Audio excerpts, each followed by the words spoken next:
Hari ini kita sifatnya lebih banyak santai aja, tidak sampai terlalu satu arah khotbah, tapi saya akan buka kesempatan nanti untuk boleh tanya jawab. Jadi saya cuma hanya menyampaikan kira-kira 4 poin saja yang ingin saya sampaikan mengenai tema yang kita sudah bicarakan bersama pada waktu yang lalu adalah yang diberikan tugas kepada saya untuk bicara tentang pria idaman. Ya. Berbicara untuk menjadi seorang pria itu sebetulnya adalah masalah kelahiran. Tapi untuk bicara tentang pria idaman, itu adalah bicara tentang pilihan. Kalau saya pakai istilahnya Pak Insinyur Edileo dari Abalaf, mereka nggak bilang pria idaman, tapi mereka bilangnya pria sejati katanya. Ya, jadi untuk jadi seorang pria itu cukup lahir, kita jadi pria. Tapi untuk jadi seorang pria idaman atau pria sejati, itu masalahnya bukan cuma kelahiran. Tapi itu adalah masalahnya tentang pilihan. Bagaimana kita memilih. Nah, yang ingin saya sampaikan siang hari ini ada 4 kriteria untuk kita bisa disebut sebagai pria idaman atau pria sejati itu kayak apa sih? Gitu. Kriteria yang pertama, kalau kita mau disebut sebagai seorang pria yang jadi idaman, itu yang pertama adalah kita harus bisa bertanggung jawab. Yang namanya pria idaman, pria sejati, itu pasti punya satu kriteria, dia punya tanggung jawab. Ya, kalau nggak punya tanggung jawab, maka dia bukan pria. Ya, sekalipun dia belum menikah, masih remaja, ataupun sudah menikah, dia bisa disebut pria idaman atau disebut pria sejati kalau dia bisa bertanggung jawab dalam hidupnya. Nah, saya ingin baca dulu dasarnya ayat firman Tuhan ya. Kita nanti bisa discuss, ya. Kita nanti bisa tanya jawab, bisa ngobrol. Yang saya bisa jawab, saya akan jawab. Tapi kalau yang nggak bisa, saya ngomong nggak bisa ya. Nah, itu aja. Saya akan ambil dari kitab Kejadian pasal 3. Saya akan baca ayat 11-12. Ini kisah yang sudah sangat terkenal. Yang pertama ayat 11 dan 12 bicara begini. Firman-Nya, siapakah yang memberitahukan kepadamu bahwa engkau telanjang? Apakah engkau makan dari buah pohon yang kularang engkau makan itu? Manusia itu menjawab, perempuan yang kau tempatkan di sisiku, dialah yang memberi dari buah pohon itu kepadaku, maka ku makan.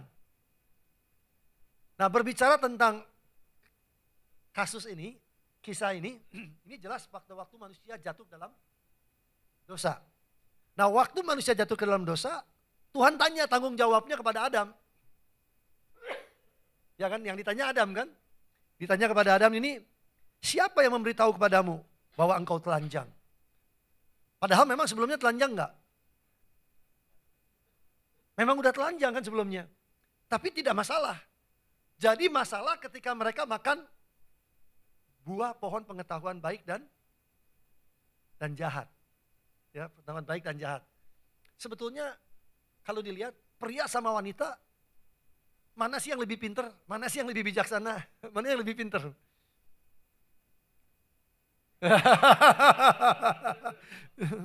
Ya. Pria mestinya lebih pinter ya, tapi karena yang makan buahnya duluan perempuan, biasanya perempuan lebih pinter ya. Dia yang lebih pinter buat dosa sebetulnya ya. Oke. Tapi yang jadi masalah, waktu ditanya, Adam rupanya waktu ditanya, siapa yang kasih tahu kamu telanjang? Langsung Adam bilang siapa? Perempuan yang kau taruh di sampingku. Dia yang ngajak aku makan. Ini sebetulnya ucapan siapa? Ini ucapan pria yang gak tanggung jawab. Kalau seorang pria yang bertanggung jawab, dia harus mengatakan, Tuhan, memang saya yang salah. Karena yang diberitahu perintah pertama, gak boleh makan itu siapa? Adam. Sebagai orang yang bertanggung jawab, harusnya sebagai pria, dia melindungi wanita. Kalau kita lihat di ayat ke-6, ya. Ayat ke-6 ini menarik. Ayat ke-6 bilang begini, perempuan itu melihat bahwa buah pohon itu baik untuk dimakan dan sedap kelihatannya. Lagi pula pohon itu menarik hati karena memberi pengertian. Lalu ia mengambil dari buahnya dan dimakannya dan diberikannya juga kepada suaminya, garis bawahi, yang bersama-sama dengan dia. Dan suaminya pun memakannya. Nah, jadi saudara-saudara sekalian, kita bisa melihat bahwa sebetulnya ketika manusia jatuh ke dalam dosa, yang harus bertanggung jawab itu bukan perempuan.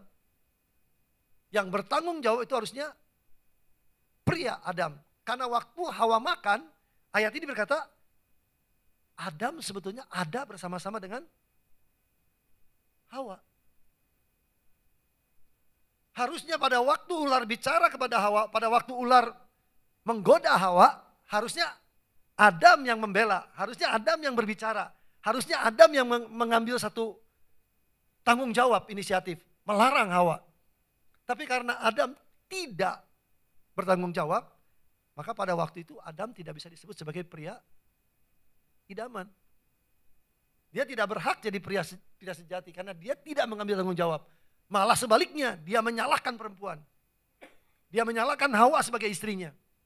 Nah, sebetulnya di dalam keluarga, di dalam rumah tangga, jelas-jelas bahwa tanggung jawab itu ada di tangan pria. Semua pria itu diberi oleh Tuhan tanggung jawab. Nah, saudara, ketika kita masuk di sekolah, ya, ketika masih studi, tanggung jawab kita sebagai pria apa?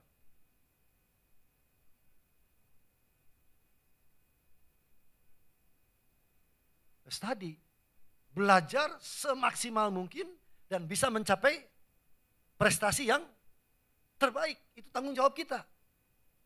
Nah, sebagai pria yang bertanggung jawab, kita harus bisa melakukan itu. Kenapa? Karena pria dituntut, dia akan mengatur bumi ini. Mengatur bumi ini bukan diberikan kepada Hawa.